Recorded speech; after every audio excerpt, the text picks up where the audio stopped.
thing that I always start with, and for any of you who've kind of come to anything with me before, you would have heard me talk about these bits at the beginning, but I'm always wanting to kind of reiterate this bit of thing at the beginning. Where are we? Sorry. So yeah, what I'd like, I've mentioned before, is just for you to consider your own comfort and what you need for that. What I'd like to do is start by just talking a little bit about what mindfulness is in an incredibly simplistic way. So people have written whole huge books on the subject, and it's vast, and people talk about it, and their trainings are huge. But in a very simple way, mindfulness, and I use the analogy of the aeroplane I've used before, mindfulness has three components for us to be really being in mindfulness, to be kind of doing that nice flying in the mindful moment. And the first part of that is, I sort of think of it as the body of mindfulness, the body of the plane, is about sort of being present in this moment. So noticing and being present in this moment, whatever that is, and it changes millisecond to millisecond. We move into a different moment, a different moment, a different moment. So the first component is about being present in this moment. And sort of then there's these two wings that kind of, in a sense, kind of stabilize us and bring us into that place in a way that has sort of value and meaning. And those two components are the non-judgmental part, which is really about not judging our own experience, not judging what we're doing. We often have a tendency, and this is really normal kind of brain state, and it's about looking for threats, but we have this tendency to go, this is good and this is bad. And we've become more complex, so we now sort of go, this is boring, this is interesting, I like this, I don't like this, I want this, I don't want that. And so when we're noticing in the present moment, we're often kind of drawn towards sort of saying, but this is uncomfortable, or this is boring, or I don't get this, or that noise is a bad noise and that noise is a nice noise, you know. And sort of those are all judgments, whether they're positive or negative. These are judgments where we're deciding and categorizing and analyzing. And we're trying to move away from that in mindfulness. And it's not easy because our brain does it almost pretty much on autopilot. It's just making judgments all the time. It's deciding if things are safe or not safe, good or bad, useful, not useful, interesting, boring. So that will happen. That will happen all the time when we try to kind of notice the present moment. And all we can kind of do is just notice that in a way and kind of let that go. And that's where this other component comes in, which is self-compassion. And it's kind of a funny one. So I think, you know, that language doesn't work for everybody. And sometimes I just think it's just about being as kind as you can, like kind of not being mean, not being critical, again, as much as you can, because critical thinking is often really embedded in our brain and our pathways, and it's very, very habitual. So if we sit like this all the time, we sit like this all the time. If we think lots of critical thoughts, they just become habits, and we don't necessarily notice we're sitting like this or we're thinking critical things. So it's sort of with the judgment and the kindness, we're just kind of going, oh, I was making a judgment. That's okay. That's okay. And so we're just kind of trying to be a little bit friendlier towards ourselves. So if self-compassion kind of feels like a bit too big and sort of think, oh, you know, there's people getting into the realms of kind of self-love and things like this, I think we can kind of think a bit more about just friendliness. Just be as friendly as you can towards yourself. If you notice you're being critical, if you notice your mind is wandering, you're not in this body of mindfulness, this present moment. And if you notice you're kind of judging the experience or the ideas or yourself or others or the world, this judgment separates us. It pulls us away from our experience. It pulls us away from others and from our own sense of self, because it makes something other than now, other than here, other than us. So those are the three components: being here in the present moment, judging as little as possible, being as friendly and kind as possible. And these are the three things that we're wanting to kind of develop and practice. The idea with some of that is really that this isn't just a thing that we sit and do in a workshop, or maybe in the morning we have a meditation or mindfulness practice, but that this is something that we bring into the way that we treat ourselves, the way we move around in the world, how we are when we're with other people. And one of the key reasons why this is a great tool to learn is that it can leave us being a lot less reactive and more reflective, a little bit more able to make decisions slowly and respond in ways that feel a bit more thought through and calm. And, you know, there's so much going on for everybody in the world right now. We have a tendency at the moment to be in high stress states and be really reactive and really responding and really angry and frightened. And so coming into a mindful state is really the polar opposite of that kind of reactive state. So that's mindfulness. And so what I'm doing isn't sort of traditional seated mindfulness at all. I'm sort of bringing in lots of different ways of doing things, and movement and breath work. And there's a thinking and a reason behind that. And again, if you've come to other things, you'll know this one. But for those of you who don't, I want you to take your hand and have a look at it. And I want you to know that this is just for now a symbol for your brain. And I want you to curl your thumb in and curl your fingers over. And if this isn't comfortable, you can always just imagine this, or you can just watch mine on the screen. So this is the brain, and this is the sort of nervous system traveling down, and this is the body. This is your body, my body. This little bit up here, we're just talking about what mindfulness is and jumping into why we might want to do things a little bit differently sometimes. So this here is the human brain. This is going to represent your brain. And curling the thumb, curling the fingers. The fingers are this sort of frontal part of the brain here, which is like the clever part, the thinking part. Sometimes not so clever. It often makes a lot of judgments, actually, a lot of criticisms. But this is when we're online. We really need this part of the brain to be noticing things, to be taking information in. And you can kind of see, you could curl that away. And this is this is very simplistic, but this is the central part of the brain. This is the limbic system. And this is where we've got sort of like sensations and feelings, and there's a lot of memory storage stuff in there as well. And if we curl this away, we've got here's like the brainstem, the back brain back here. And this part of the brain, it deals in threat. So if it feels like we're not safe, then this will happen, and we'll be left with only this part of the brain. So we might be in a situation of danger, or we might just be very used to feeling like we're in a situation of danger, or we might have very, very sensitive nervous systems and be people, for whatever reasons, who have a tendency to go what we'll call offline, a little bit like bars on Wi-Fi. We go offline. So we might go a little bit offline, we might go completely offline. But either way, what we're left with is kind of this bit of the brain taking over. And this is really only got some really, really basic responses that it can choose from. And it can choose from, you may well have heard of fight, flight, but it also has freeze. So these are three things that can happen when we get really stressed, or we feel really anxious, or we feel really fearful, or everything feels really overwhelming for whatever different reason. Might be that we have difficulty processing sensations and data.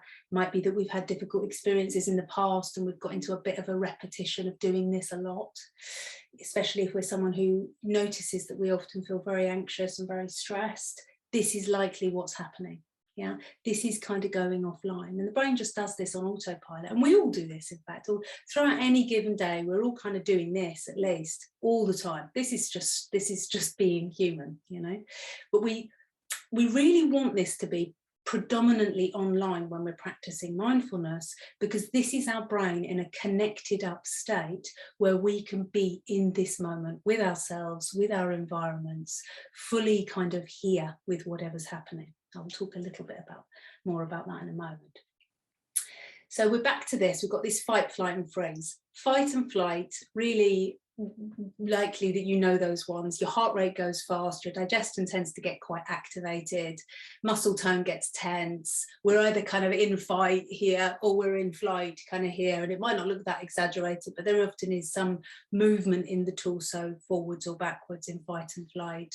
Lots of chemicals are getting sent down to the body, and adrenaline and things like this, getting ready for running away and fighting. The heart rate goes fast because it's pumping blood to the arms and legs to get ready for these actions. And this is often what people talking about when they talk about being stressed, when they talk about being overwhelmed, when they talk about being anxious, where we're talking about the fight and flight part of our autonomic nervous system. The other option that this part of the brain has when we feel really stressed is freeze. And freeze is a little bit different. And again, it can become quite habitual. It might not be that something really scary is happening in our here and now. It might be that we've got into just kind of a habit of, our brain loves doing the same thing over and over again. It's how it functions. So if it's got into a habit of doing this a lot, it might be doing this a lot. So freeze is kind of really different to fight and flight. The heart rate tends to go slower. It's drawing blood away from the arms and the legs and into the torso. And biologically, it's doing this to keep this part of you safe, the part of you that has all its organs. So it's trying to keep you alive.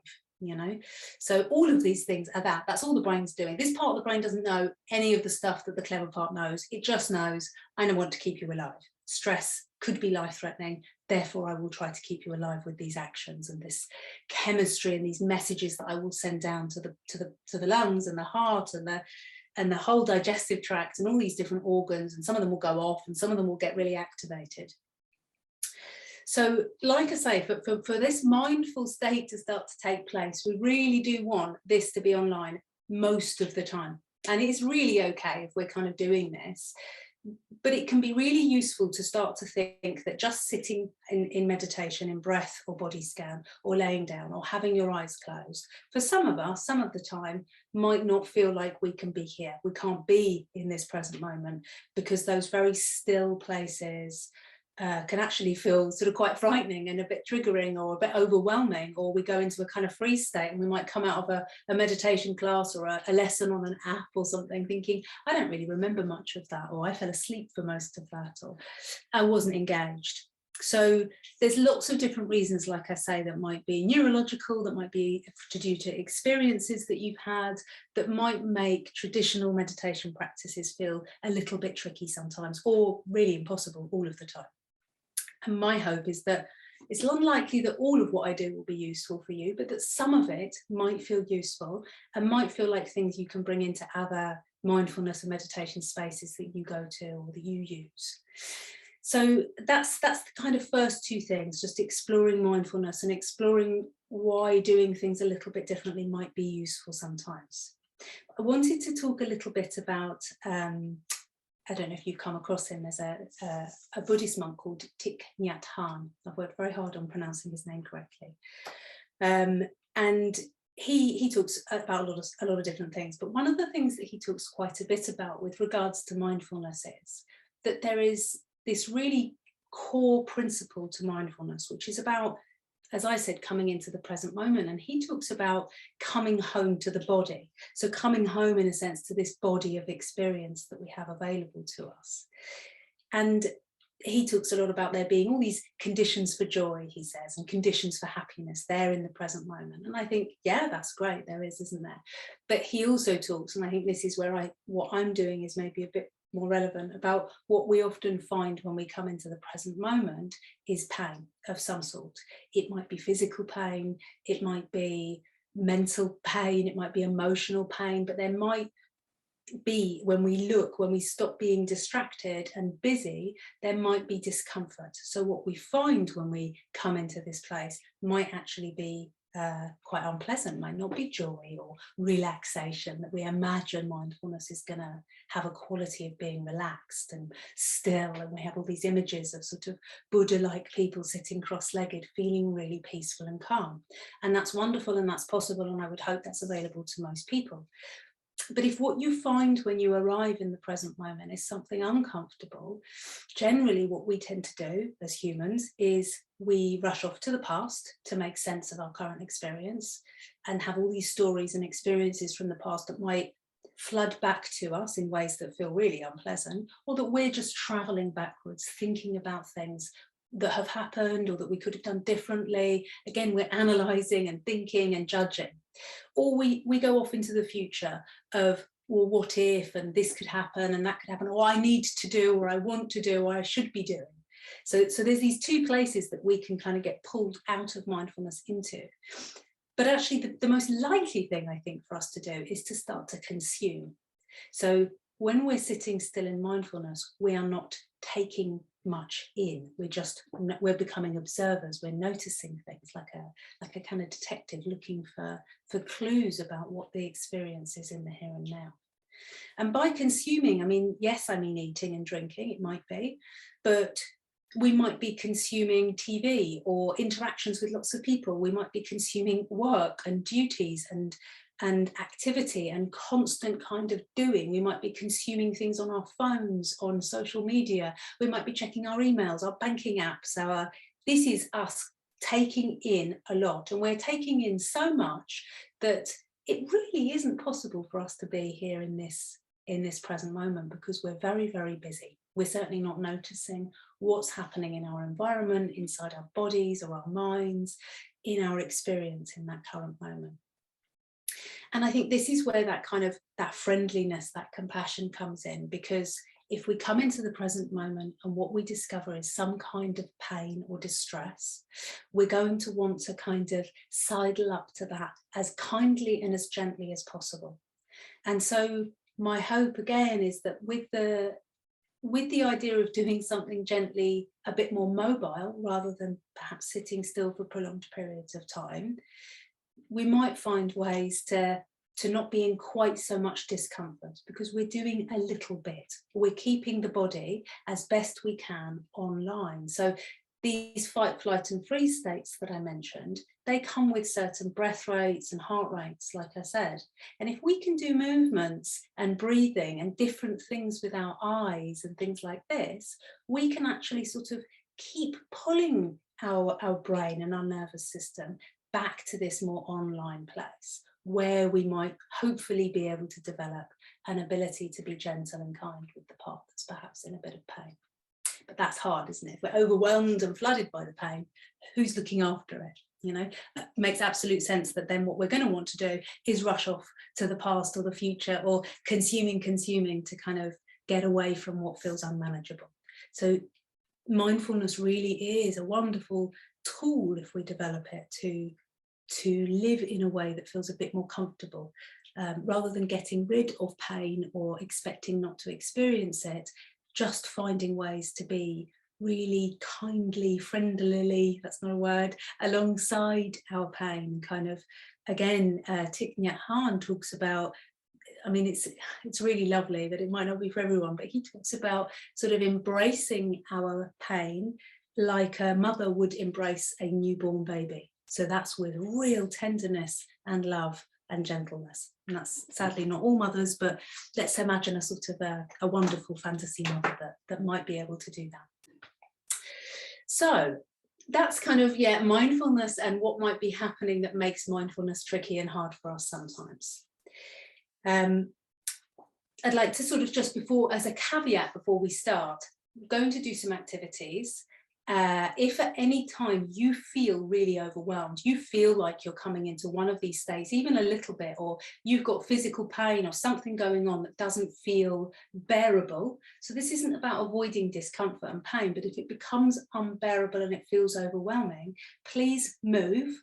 Please look around your environment. So scanning our horizon line, where our eyes are, from kind of left to right quite slowly. So the eyes are an exposed part of the brain. So what our eyes do, our brain does. So these states tend to come with very still, focused, rigid, staring eyes. So if you move your eyes, you can actually bring your brain back online quite quickly. So if you're doing something in this workshop, or any time really, that's starting to feel a bit much, moving your eyes very slowly. If you're outside and you've got a great horizon line, that's even better, because distanced looking with the eyes really does bring the brain back online really quite beautifully.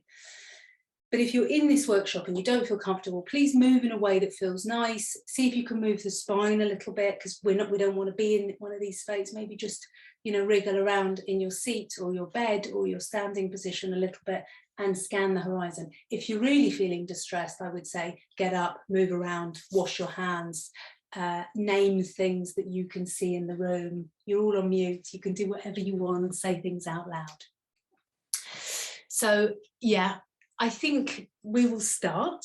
And like I say, that really important to me that you're comfortable. I will talk about things that might look like they're seated or standing or laying down, but actually really you can do any of these things in any position you want to be in. You don't have to do things in a very particular way. So the first thing I want to show you is a very quick little breath that, if you're interested in learning more about it, I recommend looking at someone called Andrew Huberman, and he has something called the Huberman Lab. I think he's at Stanford University. And he's a wonderful neuroscientist who looks at well-being. So he talks about this type of breathing being a really quick and efficient way to reset the nervous system. So this is how it looks. It's like a double inhale through the nose. So we're going to go halfway through the inhale, interrupt it, and then get to the top of the inhale, and then breathe out through the mouth. So if you're able to breathe in through the nose, that's best. If you can. Not everyone can. I can't always. So just do what you can. So it looks like this. Stop. Complete. Okay. So we're just going to do maybe 3 or 4 of those. So we're going to go.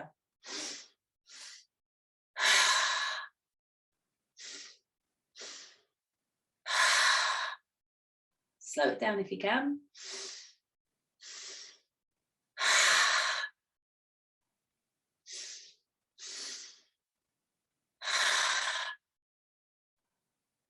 Two or three of those breaths is great in the middle of the night if you wake up and can't get back to sleep, if you just notice things are getting a bit much. It's a really, really quick way to interrupt things. This process of sending messages down, we're sending messages back up saying, no, actually, I don't want to go offline. So when we change something down here in the body, we send a message back up to the brain saying, actually, no, I'd really like you to go back online. That was not what I wanted. That's not what I want right now. So changing how we're breathing and moving, this is reversing the messages back up, saying, no, thank you, I'd like to be online, please, brain. So the other thing that I want to talk about, and I have done in some of the previous workshops, but not all of them, is your eye position. So we're often told to close our eyes down if we're meditating. And not everyone says this, but often people say, close your eyes. And that, I think in the imagined mind, people think if we close our eyes, we will relax. And that's true for some people, and it's true sometimes for some of us. I certainly find sometimes I love to close my eyes. Sometimes it really doesn't feel comfortable or right for me. So the first thing I always show people is peripheral vision. So if you raise your hands up, again, you could be laying, sitting, standing. You could even just use cushions either side. If you're laying in bed, if you wanted to, you could just pull them up either side of your head. What we're looking for is to find your widest view. So you can look away from the screen for a moment, look up above it, or if you're just listening to me, that's also great. You reach your hands out, you have something either side of your head like a T shape, and you can wheel your fingers if you're using your hands, and you're trying to relax your eyes enough to see your widest peripheral vision. This is going to take us out of staring eyes quite quickly. Again, like the left and right over the horizon, this is another way to use that connection between eyes and brain to change how we're feeling a little bit. So you can let your hands down and see if you can keep your eyes in that position. This is always an option for mindfulness, of kind of, actually, we don't have to even lower the eyes if we don't want to. We can do this peripheral vision. We could do the peripheral vision with our head dropped down if we wanted to. And that is a second option. It's just glancing down a few feet ahead with our chin tucked very slightly and let our sight line then going down towards our feet, but not at our feet. That's another option. You can also look through your eyelashes, which I quite like. So we're just letting the eyes sort of semi-close until everything gets blurry. So kind of giving that a go. And there is a point at which you can still see most things. And there is a point at which things become very blurry and you get all those little lovely light shapes coming in through the eyelashes. That can be a really lovely place to be. Or you might like to close your eyes. What I'd suggest is that you play around with peripheral vision, lowered eyes, eyelashes closed. And anytime if you notice you're struggling to stay in the here and now, this is something you can come back to. You can do inhale, inhale, sigh out, and change the position of your eyes. And that might really help you to, come back a little bit more online and just be in the moment a bit more. So you can use that 100 times in 10 minutes. Well, it wouldn't be possible. You can use that as many times as you want to. So yeah, these are sort of options for you. Another thing that I wanted to show you, we'll move on to the next kind of little thing. These are all things, like I say, that you can use anytime you're trying to practice mindfulness or want to practice in the future. And actually, yeah, let's just check in before we start anything else. So choosing your eye position, choosing your body position. You might be sitting on the floor or sitting in a chair like me. You might be laying down on the floor, sofa, bed. You might be standing. It really is absolutely fine. Letting the eyes drop or come into one of those other positions or closed. And just kind of thinking, how am I right now? If you were asking a friend and you were that friend, how are you right now? How is your body? Is it comfortable? Is it hot, cold, tense, relaxed? Has it got different things? Maybe some bits are hot and cold. I have cold feet and hot hands right now. So it might be lots of different things. The belly might be quite tense, but the thighs might be quite relaxed. So just checking out what's happening in your body, how's it doing? And again, remembering that idea of not judgment. It's not a good body state and a bad one. And that can be tricky if you've got pain or discomfort or difficult things happening in your body, to not label them as bad things. They are just your experience right now. So just noticing how you are in your thoughts. Is it easy to listen and follow what's happening, what I'm talking about? Is it hard? Are your thoughts jumping around? Sometimes when we go to look at our thoughts, there's none there. And how are you feeling in your emotional self? Might be nothing. Might be quite subtle and small. Might be very loud. Might be feeling content or anxious. Might be feeling stressed. Might be feeling joyful, excited. And again, in that way of being friendly towards yourself, of not judging these experiences, or perhaps maybe thinking about not labeling them as good or bad, liked or disliked, boring or interesting. Just noticing your body, your thoughts, your emotional state right now, and kind of creating like a little map in a way. This is how I am right now as we start. This is how I am. And kind of putting that to one side for now. And wherever you are, if you're seated, please place your feet on the floor. If you're lying down, you might bend your knees or put your feet against a wall or a large cushion. Or if you're standing, that's your feet are already on the floor. And I'd like you to just start to press through your right foot and then your left foot. So if you're standing, there might be a bit of a C shape happening. And there might be, if you're seated too, through the spine, you might have a bit of a rock happening. So you press through the left foot and release, and then press into the ground with the right foot and release. And if you're laying down, that pressure might be noticeable through the pelvis. That area might move too. Might even be noticeable through the shoulder blades. So just noticing where the pressing through the floor and releasing travels to. And I'm going to say this quite a lot for the next few exercises. Do less, press more gently.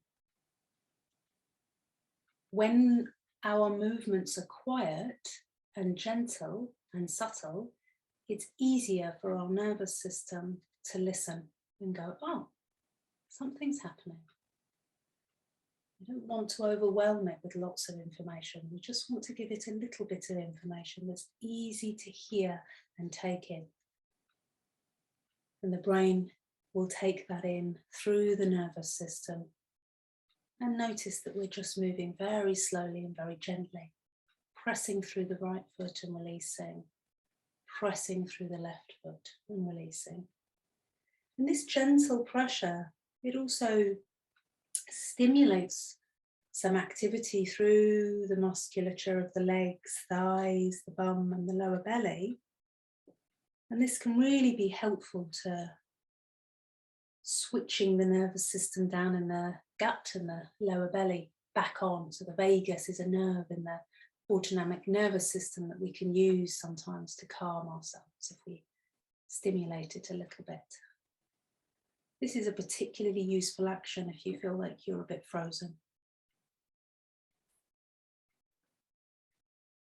Let's make it smaller, make it softer, even than you are now. Make it slower. See if you can let go of effort elsewhere. So you might have started to put a lot of effort in with your jaw or your tongue or your belly. See if you can let that go through the neck and the shoulders. Maybe not, that's okay, but just see. Just to make that a really gentle, kind movement for the body. We're not trying to achieve anything. This isn't exercise. There isn't an ideal way to do this.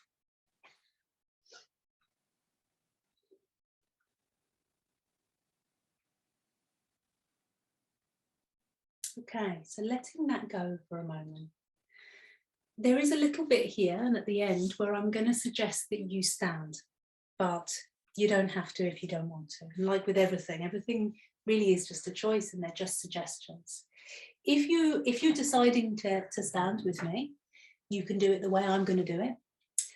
If you're not, I'm going to give other options as well. And there really isn't a better option. This is just how I'm going to show you. So if you're standing, I'm going to suggest that you not kind of stick your bum out too far, because that's just going to be uncomfortable for your back, and that you keep your knees bent and your feet sort of around shoulder width. So not kind of, we're not doing yoga or anything, okay? And I just want you to have a little bounce. This isn't a shake, and this isn't going up and down. It's a bounce that starts from the feet and happens in the legs and travels up the body. If you're sitting, you can keep that pressing into the floor and jiggle the body that way. If you were laying, you could press your feet against the wall. If this is unavailable to you, you could just allow the hands to take this motion. So if you're laying, just letting the hands have a little shake. But if you're standing with me, what we're looking for, and you might notice a bit of a change in my voice, is for the top part of the body to just be reacting to the bounce that's happening in the knees. It's not actually intentionally moving. So I'm not moving the top of my body. I'm letting my body be moved, my upper body, be moved by the bounce that I'm making through my knees. Now you could make this so small that you can hardly see it. All I'm really hoping is that you can feel it in your upper body. That you can feel your upper body moving a little bit in response to the bounce in the knees. You might, if you'd like to, let your breath be a bit longer. Let the shake almost happen in that out breath too. So it's a bit like when you're a kid, you might make that kind of noise like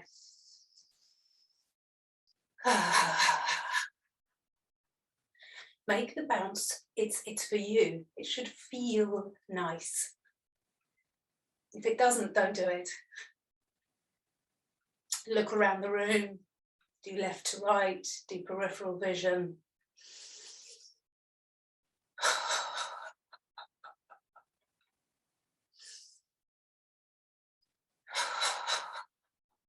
And in a moment, if you're bouncing with me, I'm going to ask you to stop and sort of shake out your hands. So I'm going to do it first, and you can see, and then you're going to do it after me. So I'm going to breathe in deeply through my nose.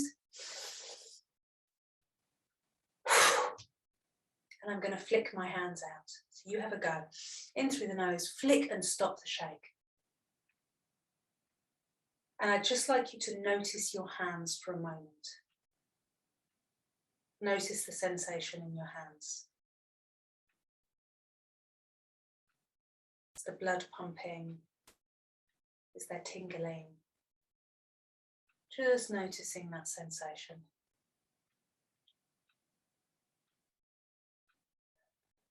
There's not a right way to feel. Just bringing the attention to your hands. Again, similarly to the eyes, there's a strong connection between the hands and the brain. The brain will often follow what the hands do, if they go fast, if they go slow.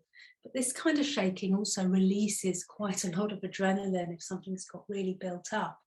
And if we do want to sit very still for a period of time, if we want to do something like that, this kind of shaking can be a way to release the built up adrenaline, because our muscles process adrenaline that's unused. We're not fighting or flighting.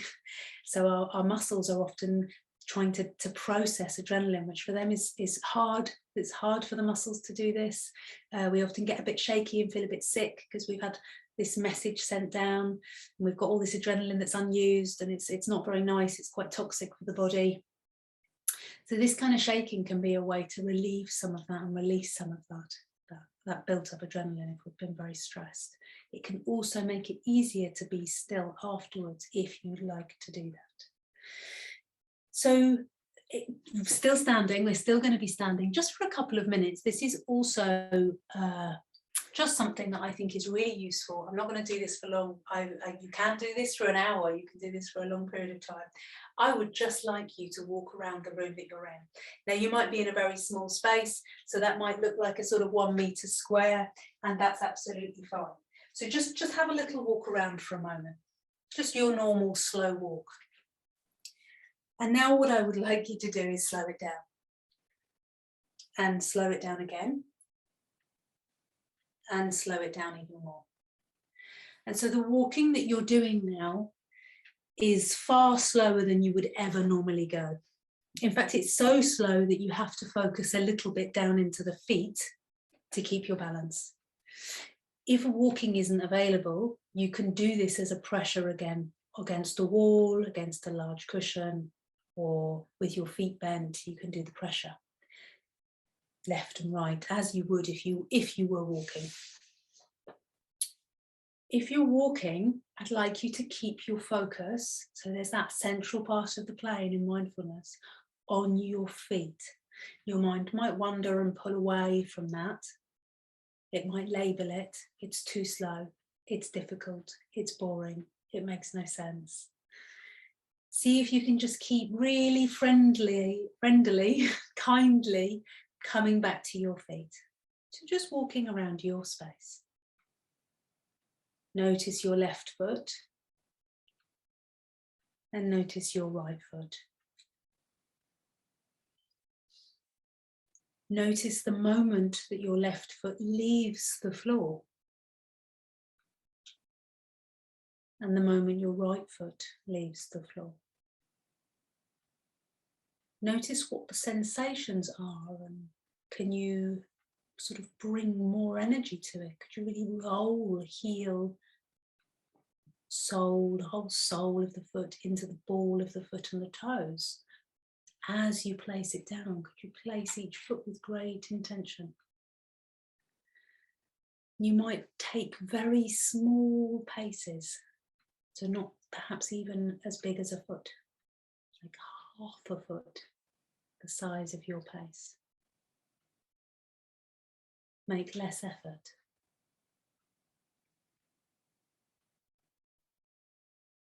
Go slower. Notice if you're efforting through your shoulders, your neck, your jaw, your eyes, your mouth, tongue or jaw. Notice if effort is arising in those places and see if it can be put down. Be more gentle. Just keeping the focus on the feet. Might not seem like a great deal happening. There's a lot of weight moving through the body from left to right.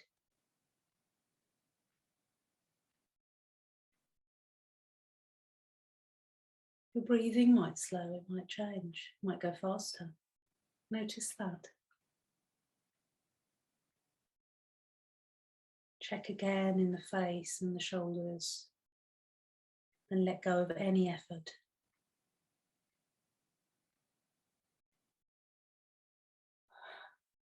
Letting that go. If you would like to, for the next part, please lay down. You can also remain standing or be seated in a chair, on the floor, anywhere you like. But I'd really like now for you to be comfortable, so be supported. And for some of us, that means sitting upright. For some of us, that's laying down. I think laying down can feel really, really useful. But for some of us, laying down actually feels quite overwhelming, and we don't like or enjoy the feeling of vulnerability or stillness that comes with it. So choosing something that feels comfortable to you in your body right now. If you're laying down, try not to have your head too raised up so that it's not kind of tipped forward on a big cushion, but it's also not falling back in a way that makes you feel like it's unsupported. If you're cold, or you might get a bit cold, see if you've got a blanket, or you could grab anything nearby and just be warm enough. So just taking a moment, have a sip of water and make yourself comfortable for this next part. We will still be moving, but only a very small amount.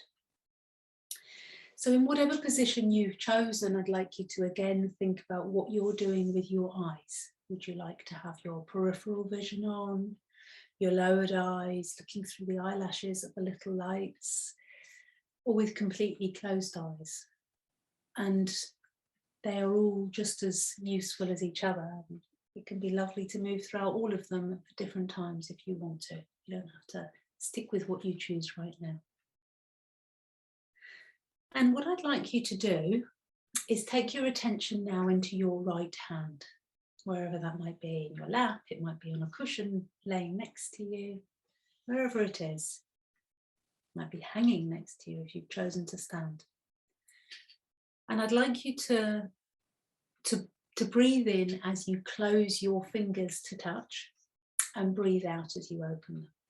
So your fingers are just touching. This is a real gentle motion, and then opening, and we're not splaying our fingers out, there's no force.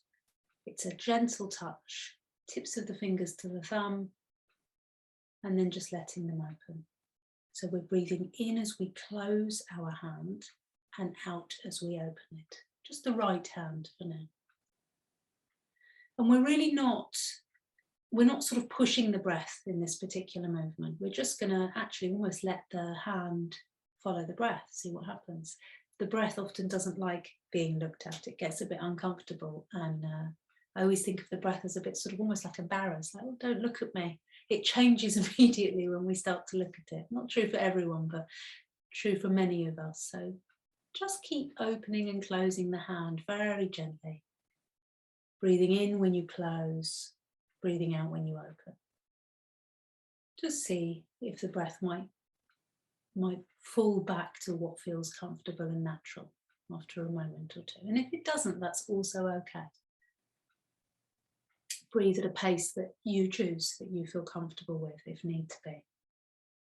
So we're just closing the hand and breathing in, opening and breathing out.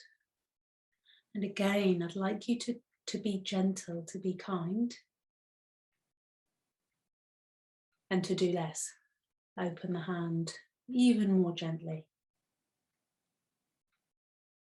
See if, as with other movements, has tension built up in other parts of the body, in the neck, the face, the tongue, the shoulders,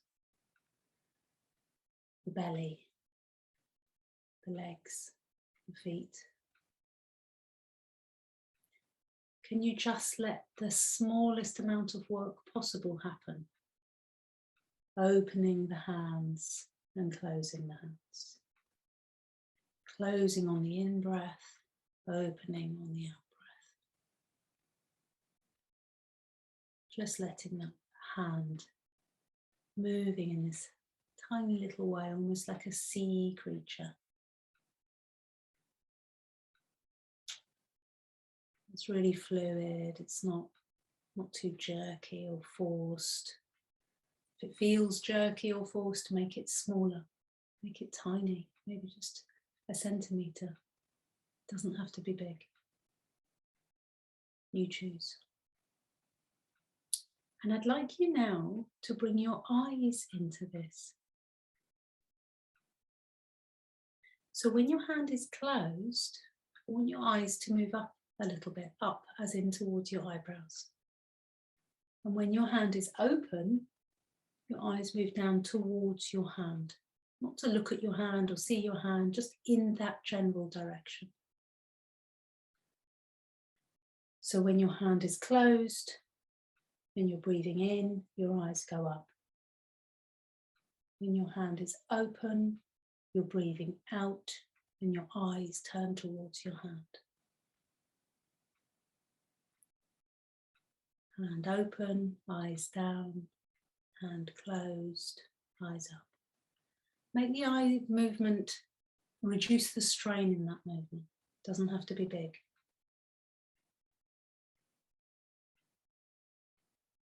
And again, notice if tension has built up in the mouth, the jaw, the neck, shoulders, belly, hips, back. Breathing in, the hands close, the eyes go up. Breathing out, the hand opens, the eyes travel towards the hand, just in its general direction. Just gently. And letting that go with the right hand. And just notice for a moment your left hand and your right hand. Do they feel different? They might not. That's fine. Just notice, is there any difference? And now taking the attention over to the left hand, and we'll do the same. Breathing in, we're closing the fingers towards the thumb. Breathing out, we're opening. In, we close. Out, we open. Do less. Be friendly. Stay with the movement of the hand.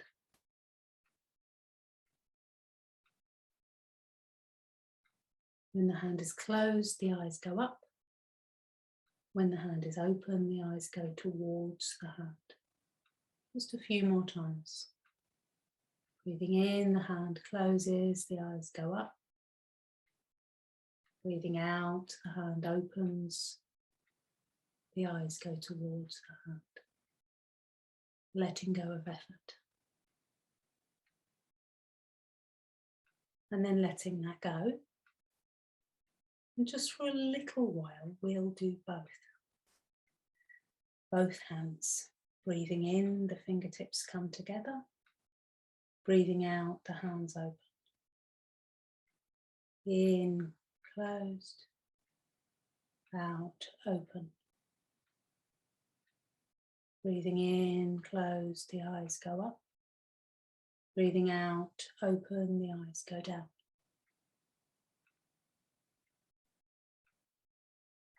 Just keeping going like that. Let go of any effort that might build in the face, the jaw. Make the movements in the hands and the eyes small. The body and the nervous system are being friendly and gentle with one another. Not stressed and disconnected. And just letting that go.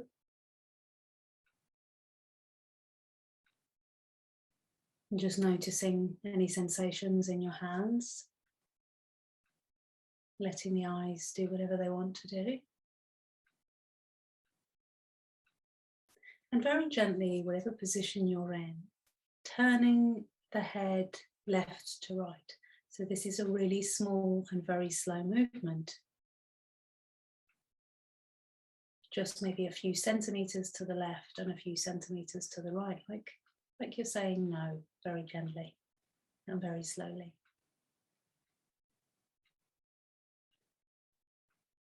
Maybe even seeing if you can feel gravity acting on your face. Let your eyes be drawn to the left as you turn to the left. Let your eyes be drawn to the right as you turn to the right. And this can happen if your eyes are open or closed.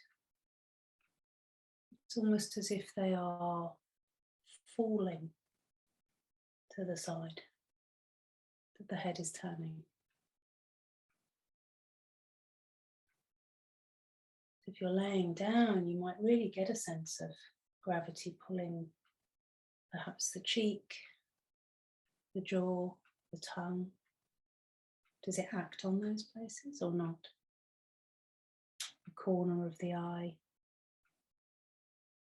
Let go of effort in the shoulders, the belly, the hips. Just doing as little as is possible.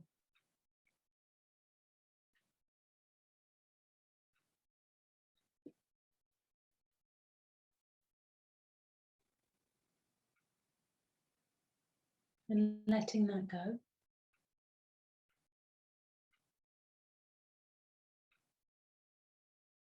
If you're lying, you might roll onto one side and just stay there. Again, whatever position you're in, seeing if you can actually perceive gravity acting on you as it pulls you towards the ground. Just noticing that. The weight of you. Breath goes in, breath goes out.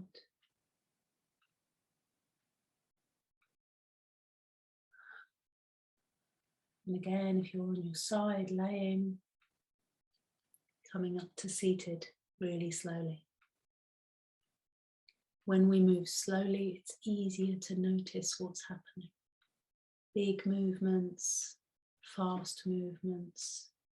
It's too much information. The brain takes in very little. The nervous system can feel quite overwhelmed. Small and slow. You're seated in whatever position, just breathing in, breathing out. Notice what that's like. And just coming to stand again from whatever position you were in, if that's available to you.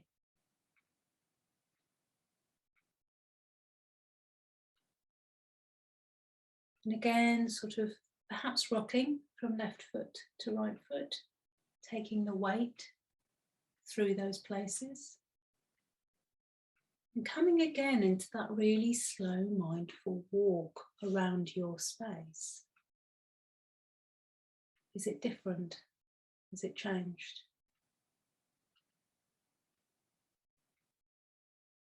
Go more slowly, make less effort.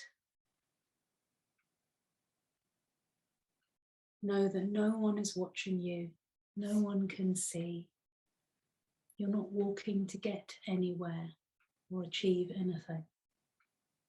Just to feel the sensation of your feet landing and leaving the ground. As if that's the first time your foot has ever landed on the ground.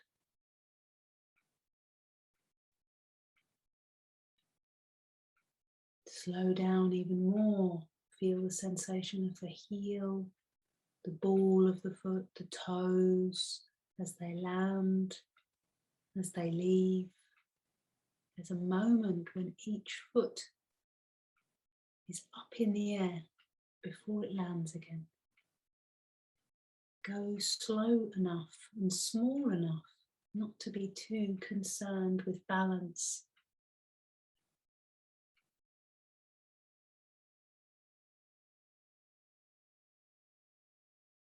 Notice how you're breathing.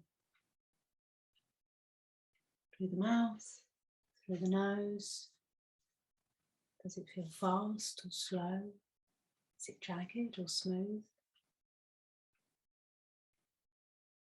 As you walk, where does your breath travel to? Your throat, your chest, your belly?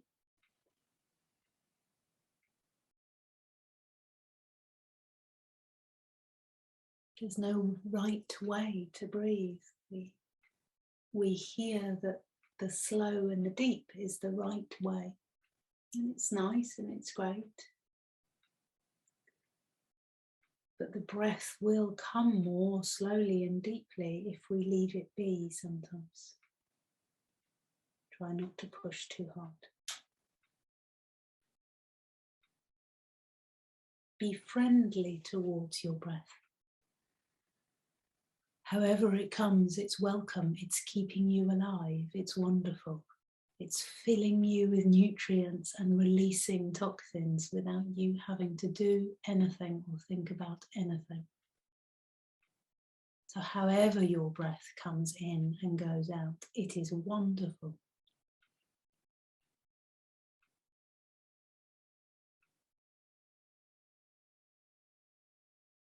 Come back down into your feet.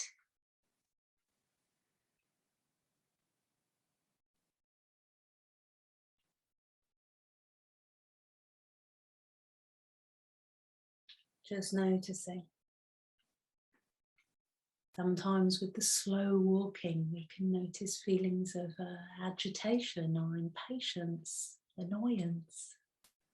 It's hard to go slow. Notice that if it's there. It's hard because we don't do it. Or maybe we are slowing down and we're finding something uncomfortable in our mind, in our feeling self, in our body. We can try and take a sort of measure of that if that's what's there. If it's annoyance or impatience, that's not too big. We can just be kind to that, notice that. If it feels overwhelming, distressing, we can start to look around the room and name things. Might let yourself speed up a little bit. See if that gives you a bit more of a manageable sensation. But if you can stay with the slowness, notice what's difficult, what's lovely, what's awful about moving that slow.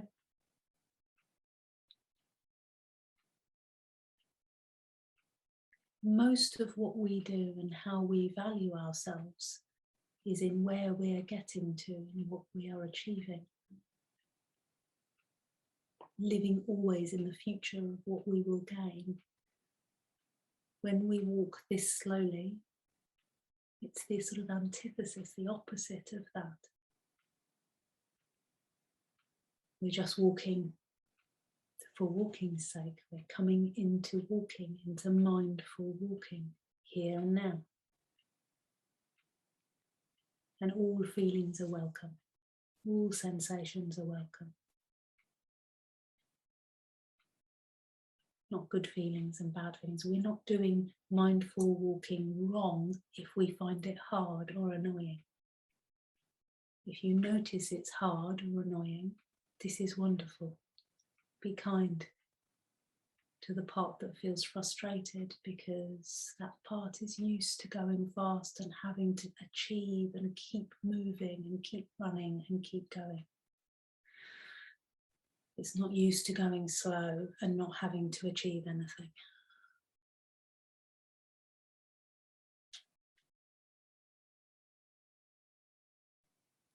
And letting the walking go. And you can stand or sit or lay down. Just to take a moment now to check back in, like we did at the beginning. So finding something that feels comfortable enough. Maybe a sip of water,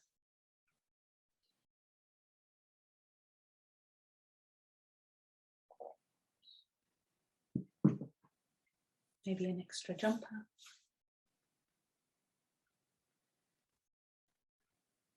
And then just asking in that same friendly way, how are you? Asking the body, how are you? Not to gain any particular good or right answer. You might feel different, you might not. You might not even have an answer.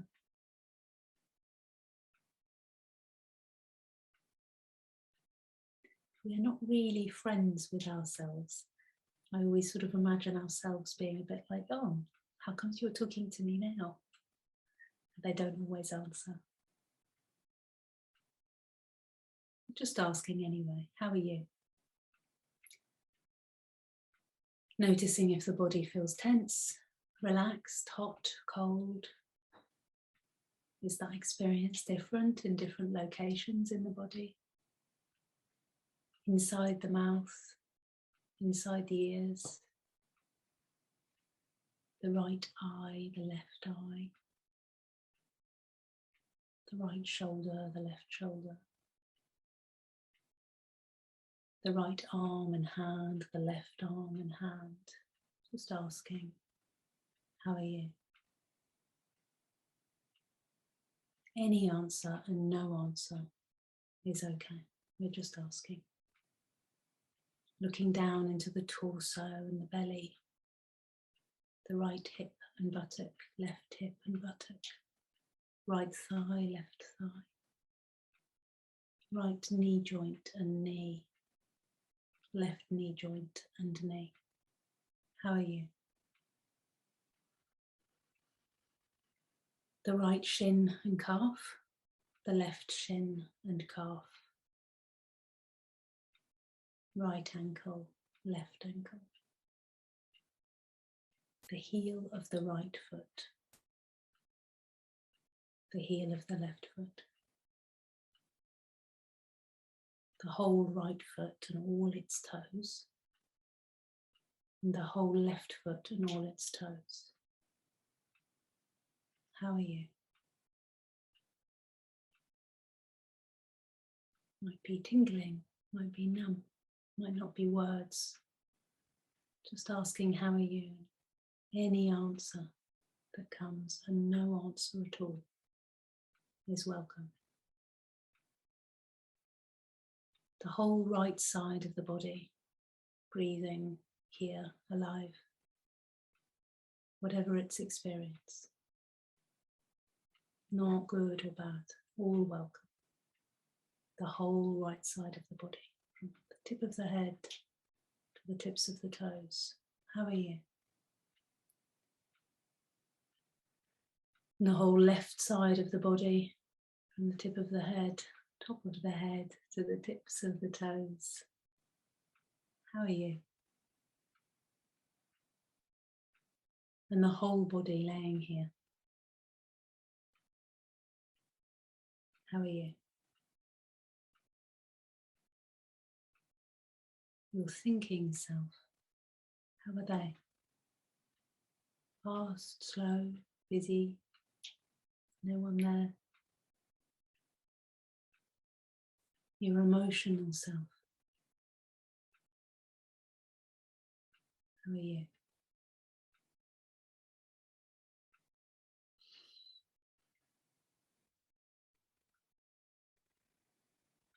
And again, the same breath that we did at the beginning, interrupted inhale and the sigh out, just 3 or 4 times. Interrupted in the middle of the in-breath.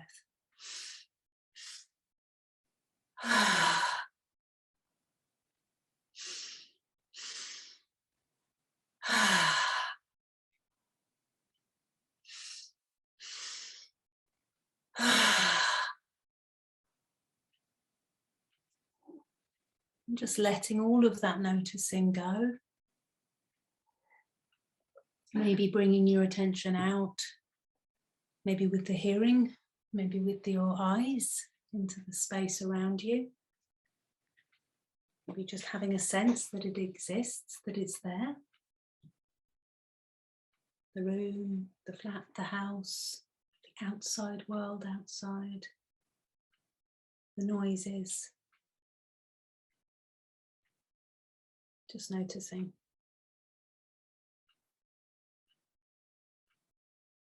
And whenever you're ready, letting go of all of it, all of that. And being prepared to come back into whatever today is for you.